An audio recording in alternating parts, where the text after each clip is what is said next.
السلام علیکم۔ آج میں آپ کے لیے جو سٹوری لے کر آئی ہوں وہ ہے پر اسرار جزیرہ۔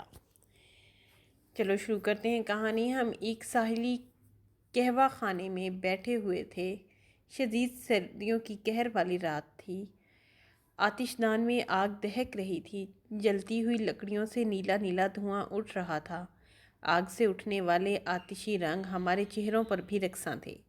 ہم سب ملاح تھے۔ کوئی ملاح کہتے ہیں جو کشتی چلاتا ہے، کوئی جوان، کوئی بوڑھا، کوئی ادھیڑ عمر کا تھا۔ ساحل پت 3 بحری جہاز لنگر انداز تھے جنہیں اب تک اگلی منزل کی طرف چل دینا چاہیے تھا۔ ساحلی مزدوروں کی ہڑتال کی وجہ سے ہم یہاں پھنس گئے تھے، کیونکہ جب تک مزدور جہازوں پر لدا سامان اتاریں ہمارا آگے جانا ممکن نہیں تھا۔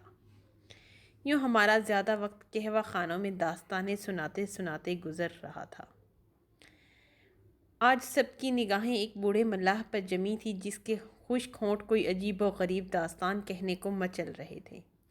ہم یہ داستان سننے کو بے تاب بیٹھے تھے۔ آخر بوڑھے ملاح نے ایک گہری نگاہ ہم سب پر ڈالی، قہوے کا آخری گھونٹ بھرا اور یادوں کی کڑیاں جوڑتے ہوئے بولا، وہ ایسی ہی تاریک، سرد اور قہر آلود رات تھی۔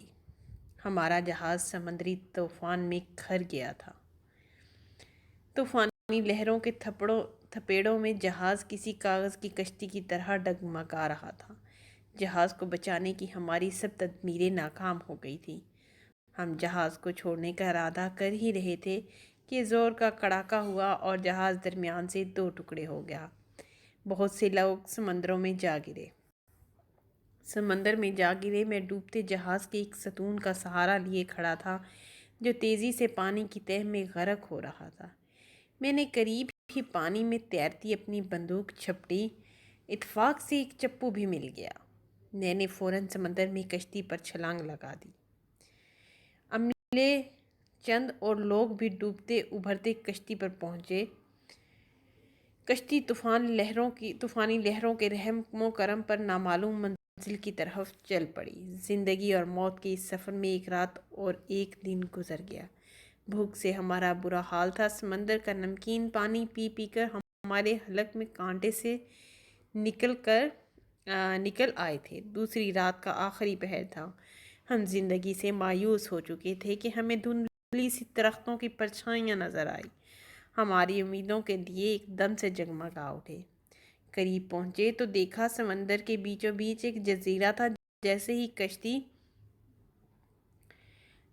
کشتی کنارے لگی ہم چھلانگیں مار کر اترے اور کشتی کو گھسیٹ کر خشکی پر لے گئے۔ ابھی ہم اندھیرے میں آس پاس کا جائزہ لے ہی رہے تھے کہ کچھ آہٹیں سنائی دی، پھر کوئی چیز تیزی سے ہمارے سروں کے اوپر سے گزر گئی۔ یہ ایک نیزہ تھا جو ہم سے کچھ دور زمین میں پیوست ہو گیا۔ اس کے ساتھ ہی کسی نامعلوم زبان میں ایک نعرہ گونجا۔ ہم جلدی سے زمین پر لیٹ گئے۔ میں نے لیٹے لیٹے ہی آواز کی مست گولی چلا دی۔ ایک چیخ فضا میں گونجی۔ میں نے دوسری گولی چلائی، پھر تیسری۔ ایک اور چیخ بلند ہوئی، کچھ بھاگتے قدموں کی آوازیں آئیں، پھر سناٹا چھا گیا۔ اسی وقت چاند بادلوں کی اوٹ سے نکل آیا۔ ہم محتاط قدموں سے اس طرح بڑھے جس طرح سے ہم پر حملہ ہوا تھا۔ دیکھا تو وہاں چند قدموں کے نشان اور خون کے دھبوں کے سوا کچھ نہیں تھا۔ حملہ آور اپنے زخمی ساتھیوں کو لے کر بھاگ گئے تھے۔ ہم آنے والے خطرے سے نمٹنے کے لیے ادھر ادھر کوئی محفوظ گوشہ تلاش کرنے لگے۔ اتنے میں اچانک نعروں کی آوازیں سنائی دی اور پھر دیکھتے ہی دیکھتے ہمیں چاروں طرف سے وحشی جنگلیوں نے گھیر لیا۔ وہ سب نیزوں سے مسلح تھے اور وحشیانہ انداز میں نعرے لگا رہے تھے۔ ہمارے پاس سوائے پیچھے ہٹنے کے کوئی چارہ نہ تھا۔ ایک وحشی نے نیزے کی انی سے ہمیں اپنے ساتھ چلنے کا اشارہ کیا اور ہم سر جھکائے ان کے ساتھ چل پڑے۔ بندوق انہوں نے میرے ہاتھوں سے چھین لی تھی۔ کافی دور تک چلنے کے بعد ہم ایک کھلے میدان میں جا پہنچے جہاں چھوٹی بڑی بہت سی جھونپڑیاں تھیں۔ ایک بڑی جھونپڑی کے سامنے ایک لمبے قد اور بھاری جسم کا آدمی کھڑا تھا۔ ہمیں لانے والوں نے اسے کچھ بتایا۔ اس نے غضبناک نظروں سے ہماری طرف دیکھا اور اپنی زبان میں اپنے ساتھیوں سے کچھ کہتا رہا، جس کا خلاصہ ہمارے ایک ساتھی نے، جو یہ زبان تھوڑی بہت سمجھتا تھا، بتایا کہ وہ دونوں جنگلی جو میری بندوق سے زخمی ہوئے تھے مر چکے ہیں۔ اب ہماری مستقبل کا فیصلہ سردار صبح کریں گے۔ ہمارے ہاتھ جنگلی بیلوں سے باندھ کر ہمیں ایک جھونپڑی میں دھکیل دیا گیا۔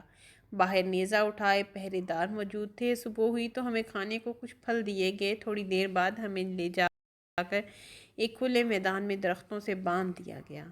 ایک طرف آگ کا الاؤ روشن تھا، آگ کے گرد کچھ لوگ عجیب سے گیت گا رہے تھے۔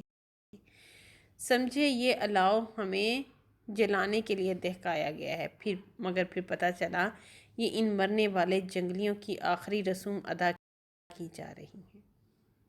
یہ رسوم ادا کرنے کے بعد چند جنگلی ہماری طرف متوجہ ہوئے۔ ایک جنگلی ہم سے مخاطب ہوا اور کچھ کہا جس کا مطلب یہ تھا کہ چونکہ ہم نے ان کے 2 ساتھیوں کو مار ڈالا ہے اس لیے اب ہم بھی مرنے کے لیے تیار ہو جائیں۔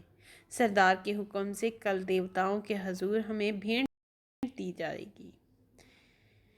یہ سنتے ہی ہمارے قدموں تلے سے زمین نکل گئی۔ ہماری آنکھوں کے سامنے ہمارے بیوی بچوں، ماں باپ اور بہن بھائیوں کی تصویریں گھومنے لگی۔ پھر ہمیں جھونپڑی میں بند کر دیا گیا۔ رات کو ہم نے فیصلہ کیا کہ مرنا تو ایک دن ضرور ہے، اپنے گلے کٹوانے اور شعلوں میں جل کر کوئلہ بننے سے بہتر ہے کہ یہاں سے بھاگ نکلیں۔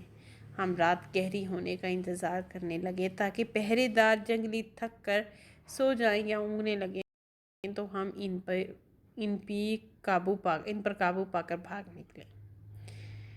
جانے رات کا کون سا پہر تھا، ہمیں اونگ آنے لگی۔ ہم نے جاگنے کی بڑی کوشش کی مگر سب ایک ایک کر کے سوتے چلے گئے۔ پھر زوردار آندھی کے جھکڑوں سے ہماری آنکھ کھل گئی۔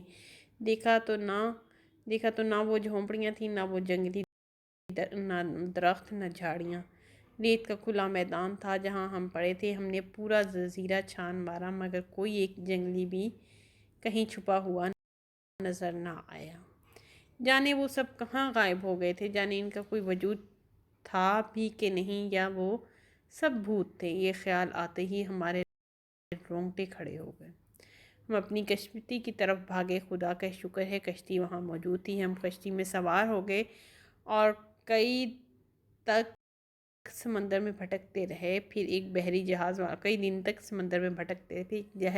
جہاز والوں نے ہمیں دیکھ لیا اور یوں ہم مہذب دنیا میں پہنچنے میں کامیاب ہو گئے۔ جی بچوں، آپ میرے